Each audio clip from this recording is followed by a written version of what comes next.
तब तुम पे कोई भी नहीं हंस पाएगा। जब तुम्हें उनसे बहुत कुछ ज़्यादा आएगा, हर एक जो विलेज में लोग हैं, तब कोई तुम पे हंसेगा नहीं। तो हर एक इंसान तुम्हें सुनेगा रिस्पेक्ट के साथ।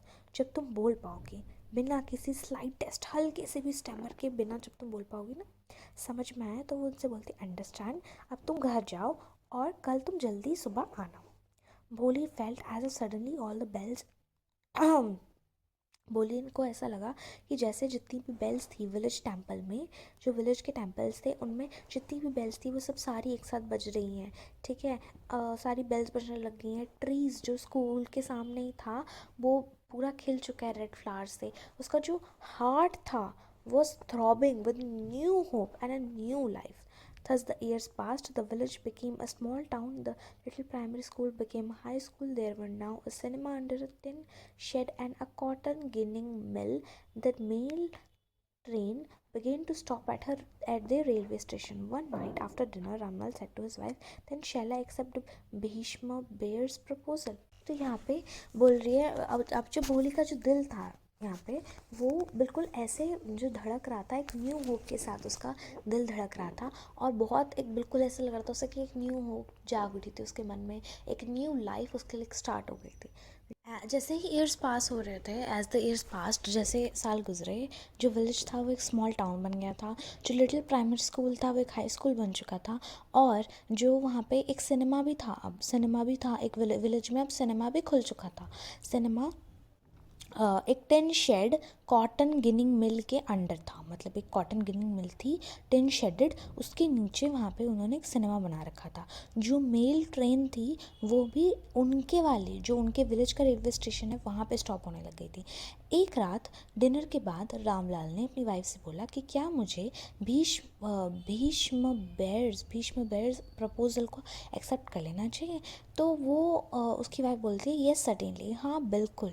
उसकी वाइफ बोलती है भोली बहुत ज़्यादा लकी होगी अगर उसकी इतने वेल टू डू ब्राइडग्रूम से शादी होगी, एक बिग, जिसकी इतनी बड़ी शॉप है, खुद का घर है, और मैंने सुना है कि सेवरल थाउजेंड्स हैं उसके बैंक अकाउंट में, काफ़ी सारे पैसे हैं। More over he is not asking for any dowry, और मोर ओवर वो किसी डाउरी के बारे में भी नहीं पूछ रहा है, ज़्यादा उसे डाउरी भी नहीं चाहिए, कोई दहेज भी नहीं चाहिए। That's right but he is not so young you know. वो बोलता है कि हाँ ये तो सच है, लेकिन वो इतना यंग नहीं है, तुम्हें पता है ना, almost the same age as I am, उतनी ही एज का है जितनी एज का मैं हूँ। मतलब उस टाइम पे जितनी एज के उसके फादर हैं उतनी एज के इंसान से उसकी शादी होने वाली थी। शादी के लिए वो पूछ रहा है अपनी वाइफ से। And he also limps. Moreover, the children from his first wife are quite grown up. तो यहाँ पे वो बोल रहा है कि वो जो ब्राइडग्रूम के बारे में तुम बोल रहे हो कि इतना अच्छा है, इतना अच्छा है, वो लिम्प भी करता है, मतलब कि वो उतनी एज का है जितनी एज का मैं हूँ, और वो लिम्प भी करता है। लिम्प्स मतलब यहाँ पे कि वो थोड़ा लंगड़ा के चलता है, थोड़ा एक लेग से वो बहुत मतलब मुश्किल से चल पाता है। और मोर ओवर जो उसके बच्चे उसकी पहली वाइफ से हो रखे हैं जो बच्चे, वो भी काफ़ी बड़े हो चुके हैं। So what does it matter. Wife बोलती कि क्या क्या फ़र्क पड़ता है 45 और 50, it is not so great age for a man. एक मैन के लिए 45 का होगा वो ज़्यादातर, या फिर 50 एज का होगा, ये कोई ज़्यादा एज नहीं होती मैन के लिए। हम लकी हैं कि वो एक दूसरे विलेज से है और उसे इतना कुछ पता भी नहीं है उसके पॉक मार्क्स के बारे में और उसकी लैक ऑफ सेंस के बारे में। इफ़ वी डोंट एक्सेप्ट, अगर हम इस प्रपोजल को एक्सेप्ट नहीं करेंगे तो वो अपनी पूरी लाइफ भर अनमैरिड ही रह जाएगी। वो बोलता है कि हाँ, पर मैं वंडर करता हूँ कि भोली क्या, मैं सोचता हूँ कि भोली क्या बोलेगी इस बारे में। What will that witless one से, शी इज़ लाइक अ डम cow. Maybe you are right, muttered Ramlal. In the other corner of the courtyard, Bholi lay awake on her cot, listening to her parents' whispered conversation. Bhishma Bear's Nath was a well-to-do grocer.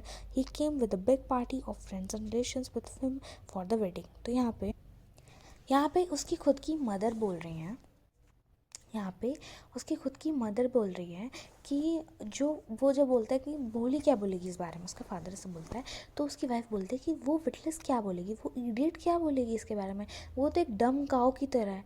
तो रामलाल भी धीरे से बोलता है कि हाँ शायद तुम सही हो।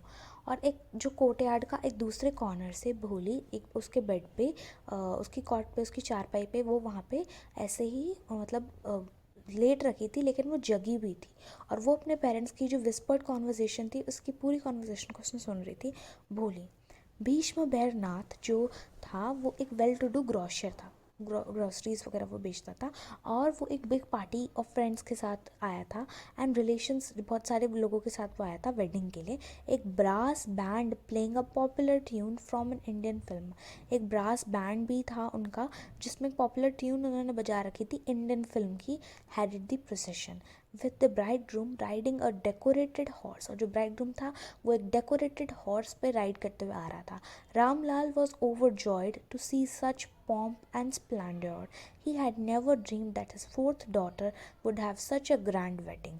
Boli's elder sisters, who had come for the occasion, were envious of her luck.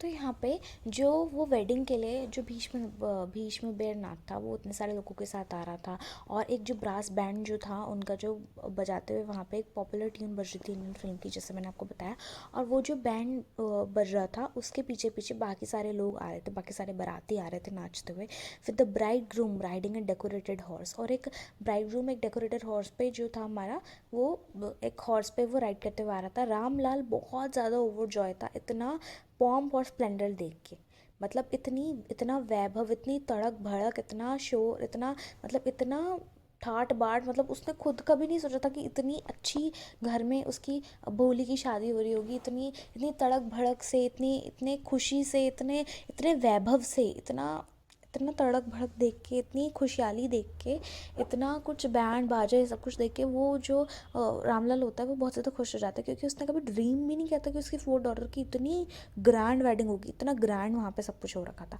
भोली की जो बाकी बड़ी बड़ी सिस्टर्स थी जो उसकी ओकेजन पे आई थी, इस शादी में आई थी, वो उसका लक देख के कि अरे इसकी तो बहुत ग्रैंड वेडिंग हो रही है, इतना बैंड बाजा ये वो, और वो इतना स्प्लेंडर देख के, इतना वैभव देख के उसकी उसकी बहन के लक का वो बहुत ज़्यादा चिड़ी हुई थी उससे, थोड़ा उसको ईर्ष्या फील हो रही थी, जेलस थी वो ये सब कुछ देख के।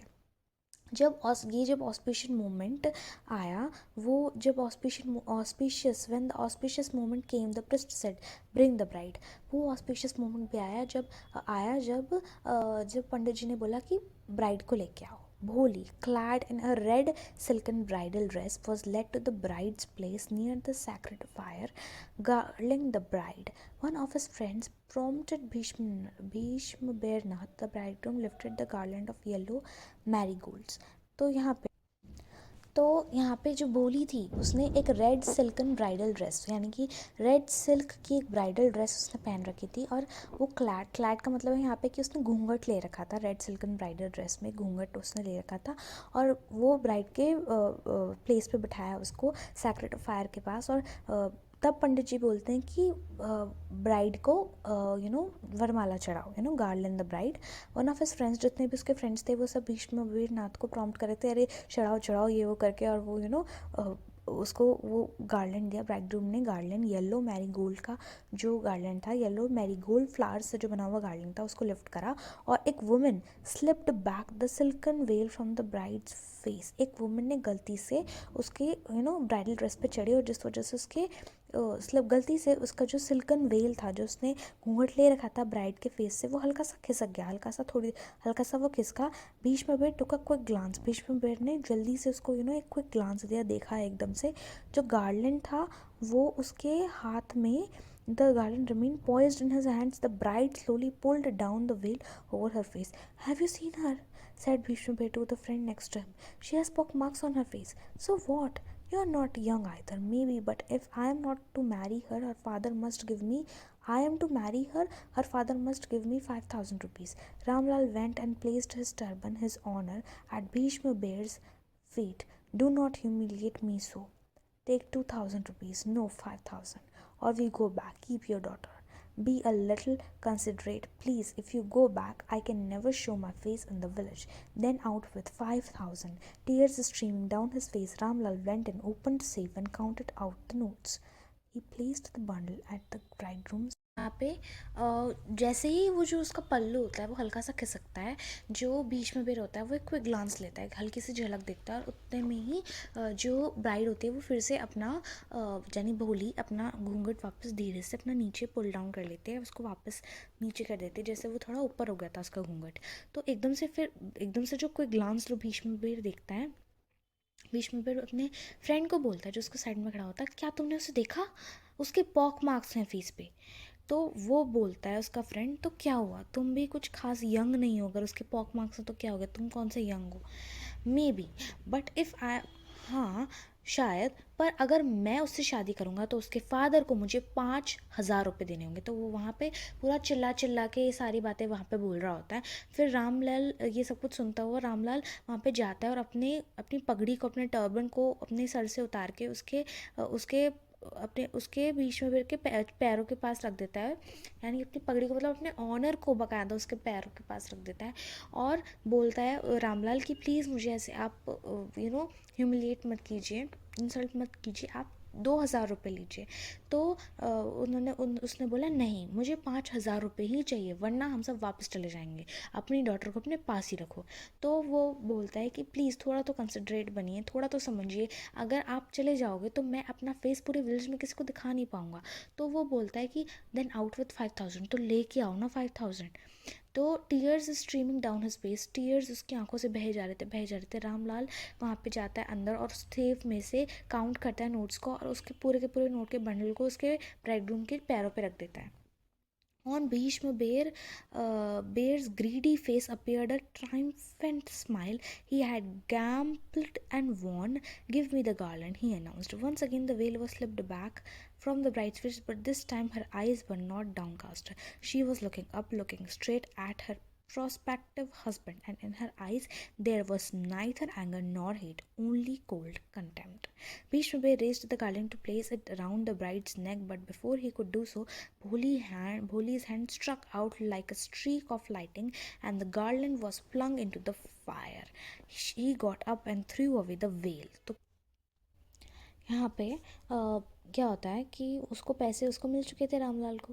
तो अब जो रामलाल का यानी सॉरी भीष्म बेर का जो फेस था, ग्रीडी फेस, उसके फेस पे बहुत बड़ी सी स्माइल अपीयर होती है, और बिल्कुल जैसे उसने पैसे जैसे जितने पैसे उसने मांगे थे उतने पैसे उसको मिल गए।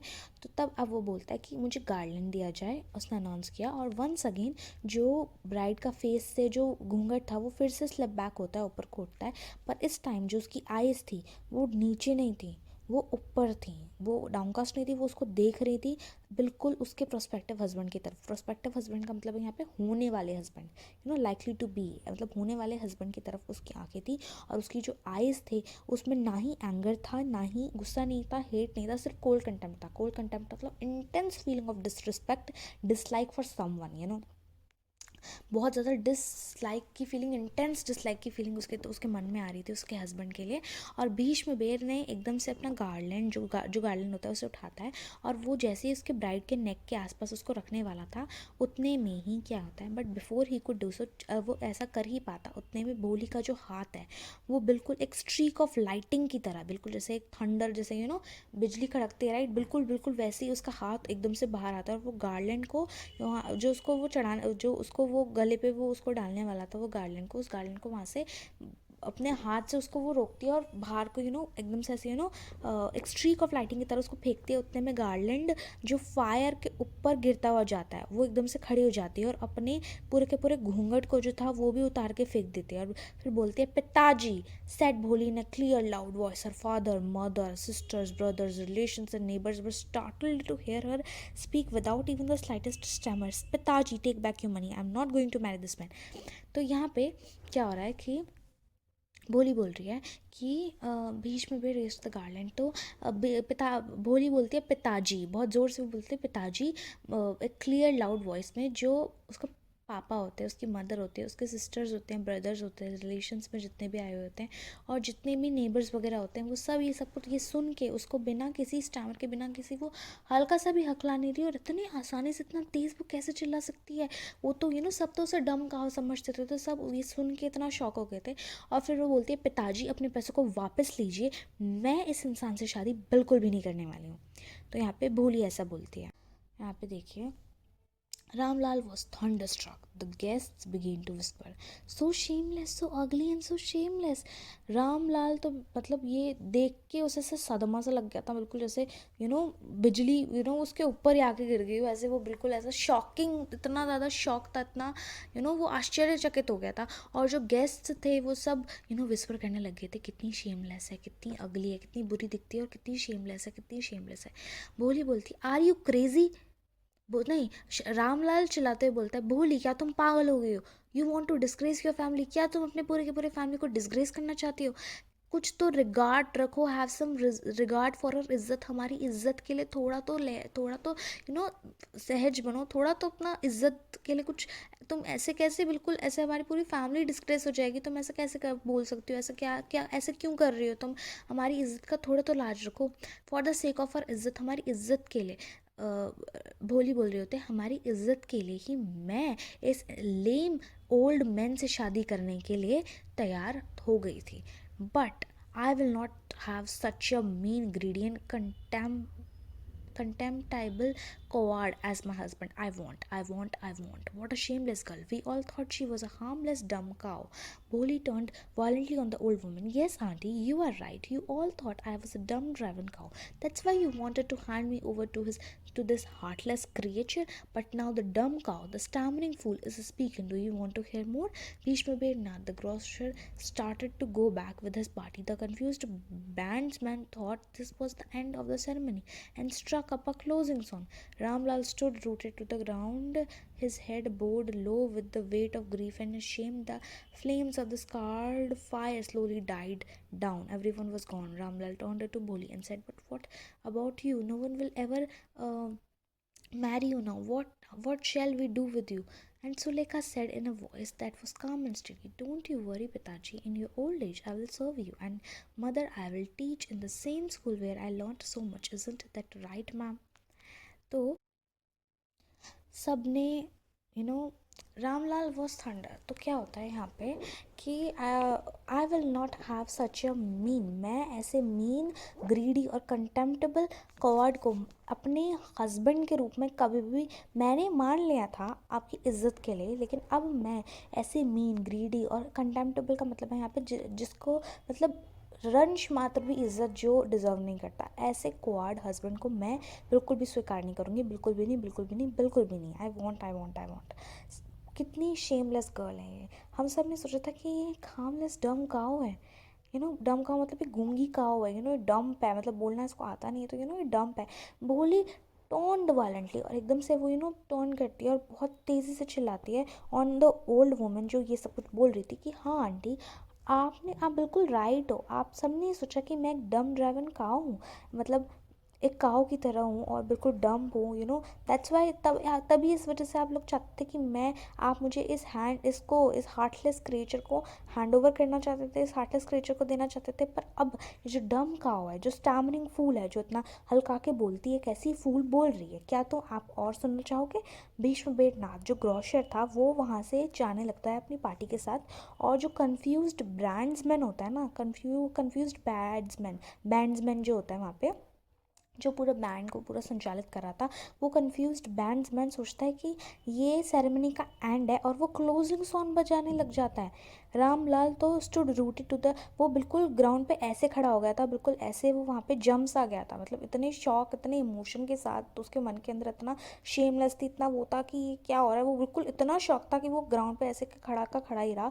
उसका जो हेड था वो नीचे को झुक गया था with the weight of grief and Shem. उसके पूरे दिमाग पे पूरा शेम, इतना उसको इतना लज्जा फील हो रही थी। The flames of the sacred fire, जो सैक्रेड फायर के फ्लेम्स थे वो भी धीरे मतलब बुझ गए थे। एवरीवन, सब जहाँ पे जितने भी लोग थे सब चले गए थे। रामलाल भोली की तरफ टर्न करते हुए बोलता है कि अब क्या, अब तुम्हारा क्या? कोई भी तुमसे कभी भी शादी नहीं करेगा, अब तुम क्या करोगी? अब तुम अपने साथ क्या करोगी? तो सुलेखा एक ऐसी वॉइस में बोलती है, बिल्कुल काम और स्टेडी वे में बोलती है, कोई नहीं पिताजी, मैं आपकी ओल्ड एज में आपको सर्व करूँगी, आपकी आपकी आपकी सेवा करूँगी, और मम्मी और पापा आप दोनों की सेवा करूँगी, और मैं उसी सेम स्कूल में पढ़ाऊँगी, मैं उसी सेम स्कूल में पढ़ाऊँगी जहाँ पे मैंने इतना सब कुछ सीखा है। Isn't that right? क्या ये सही नहीं रहेगा मैम? जो मैम, यानी वो अपने टीचर को बोल रही थी, उसकी टीचर भी उसकी वेडिंग में आई हुई थी, और जो टीचर है वो वहाँ पे खड़ी हुई थी कॉर्नर में, had all along stood in a corner, corner में खड़ी हुई थी, और ये सारा ड्रामा देख रही थी, और बोलते हैं हाँ, बोली of course. In her smiling eyes was the light of a deep satisfaction, उसकी स्माइलिंग आइज में डीप सेटिस्फैक्शन की लाइट थी, बिकॉज वो इतना सेटिस्फैक्शन से फील हो रही थी, एक आर्टिस्ट की तरह जैसे फील करता है अपना कोई भी एक मास्टर पीस जब उसका कंप्लीट हो जाता है, तब जैसे वो फील करता है, बिल्कुल वैसे ही उसकी आंखों में एक लाइट जग चुकी थी।